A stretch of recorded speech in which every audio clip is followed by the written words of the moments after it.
হ্যাঁ, বলুন।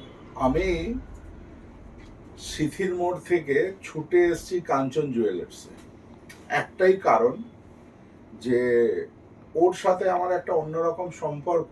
সব থেকে বড় কথা বলি যে কেন এসেছি সেটা পরে বলছি, তার আগে বলবো যে ওর কাজের আউটস্ট্যান্ডিং ডিজাইন, মানে ওই ডিজাইন সত্যি মানে বড় বড় শোরুমে করতে পারে না। আর আপনারা বুঝতে পারছেন আমি নিজে চলে এসেছি, আমার একটা কাজ ছিল, বললো গুরুজি আমি যেতে পারছি না, তো আমি নিজে ওর কাছে চলে এসেছি। আর আসার আর একটা উদ্দেশ্য, শারদ সম্মান ও ওই সময় যেতে পারিনি আমার কাছে, তো এখন এই বছর শেষের দিকে, তাই আমি বললাম যে না, গিয়ে অন্তত দিয়ে আসি। তবে এইটুকু বলবে যে ওর কাজ কোনো কথা হবে না, ডিজাইন নিয়ে কোনো কথা হবে না। আর আমি ওগুলো বইতেও পাই না, ও নিজের মাথা থেকে কিভাবে ও বার করে আর কিভাবে কাজগুলো করে, না দেখলে আপনারা ভাবতে মানে আপনাদের বোঝানো খুব মুশকিল। এইটুকু বলবো যে যারা মানে অর্নামেন্টস নিচ্ছেন তো নিচ্ছেন, যারা গ্রহরত্ন আপনারা বানান, আপনারা একমাত্র কলকাতায় এর কাছে চলে আসুন।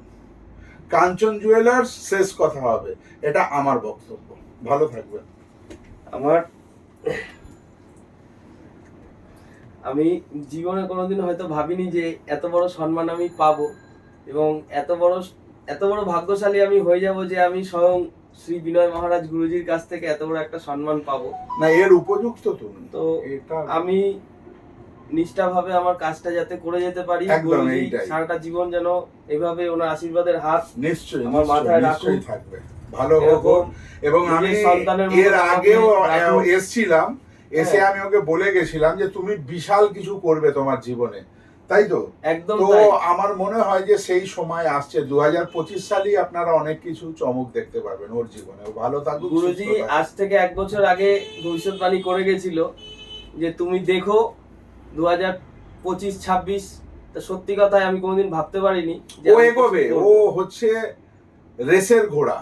তো আমি খুব রিসেন্ট একটা সামনেই বিল্ডিং নিয়েছি, আমাদের দোকানটা অনেক ছোট হয়ে যাচ্ছে বলে আমরা রিসেন্ট একটা সামনেই বিল্ডিং নিয়েছি। খুব তাড়াতাড়ি আমাদের একটা বড় শোরুম ওপেনিং হতে চলেছে এবং ওপরে জিম হবে, নিচে শোরুম হবে। আপনাদের সকলকে আমন্ত্রণ করব। সেই দিনও আমি উপস্থিত থাকবো। অবশ্যই অবশ্যই, আপনি না থাকলে তো হবেই না, আপনাকে তো আসতেই হবে। ভালো থাকবেন সকলে।